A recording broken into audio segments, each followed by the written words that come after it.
Senator Mullin, please. Thank you, Mr. Chairman, and thank you both for being here today.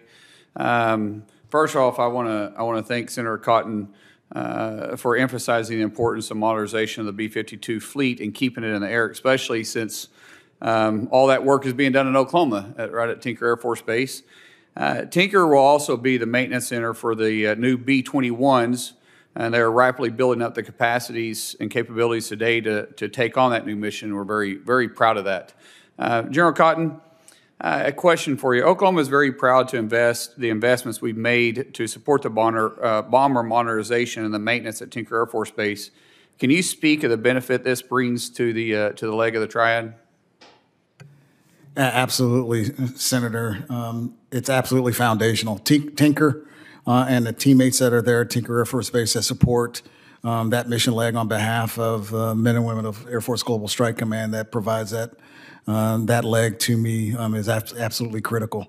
The fact that we're expanding and building a bomber campus, if you will, in preparation of B-21 is going to be extremely important, but even more so the production of the B-52J as we go through the commercial engine replacement program for that jet. Thank you. In addition to the nuclear deterrence, STRATCOM is also tasked with electronic warfare. What is the next technological frontier for protecting our electronic communications and weapon systems? Well, sir, obviously it's protection systems, and my colleague to the left also plays an important role in that.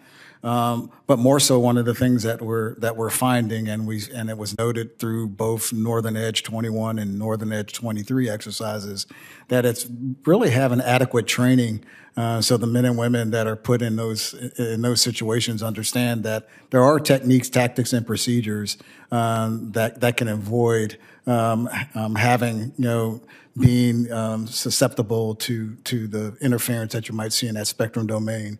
I had mentioned earlier, but the realities of us recognizing that domain is going to be contested with the peers that we have, the near peer adversaries that we have now, and being able to identify and find ways to ensure that we can fight in that domain at our choosing is going to be incredibly important.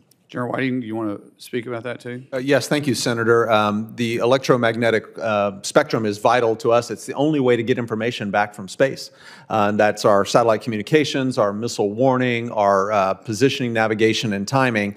And so we absolutely have to ensure that we can operate there free of hindrance, or at least be able to operate through any hindrance that we see. And we definitely want to look to technologies that can help us reduce that susceptibility to jamming, for example. I think things like laser communications can help with that, and I'd like to see those investments continue moving forward. Currently, we have a company in our state who's working on a quantum and physics-based communication techniques. Is that a big role for you guys? Senator, I think it could be. I think that's one of those new technologies that would give us a way perhaps to defeat traditional jamming techniques. And so I certainly would encourage the research lab and the science and technology community to continue to work on that and for companies to bring mature capabilities forward in that area. Is our defense industry capable to make those changes when we're working on a system that they say is 3 years, 4 years out? Some cases, most of the time it's 7. Are they able to pivot when new technology comes on?